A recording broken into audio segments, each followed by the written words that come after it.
In the previous lesson, we saw how we could submit some form information, but we're running into an error here because whenever we got some content here within our form field and we actually do make our submission, which is going to be on localhost, so it's not going to work, we're actually holding these values. So even though the email gets sent, we're still holding all of those values. So what we want to do within our code, we want to clear them all out so that they're not being presented within that form.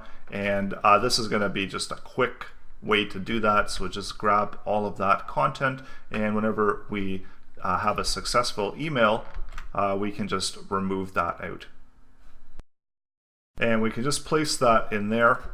So another thing that I wanted to do as well is I want to keep this error message. So let me show you, we're still having one other issue here. So whenever we load it, so even if whenever we're coming fresh into the web page, we get this email wasn't sent.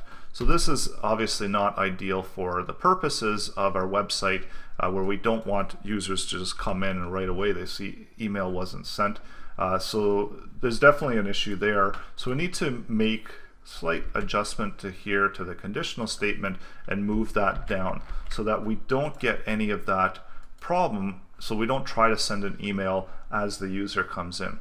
So even if nothing is so we want to make sure that there is some content within the post value before we do our check and we try to send our email. So that's a quick fix and update to that, and so now it will function a little bit better, and if the email does get sent, it will clear out that message information. So of course we're still going to have that issue, but we see that we're clearing out all of those values there, which is ideally what we want to do when we send that email.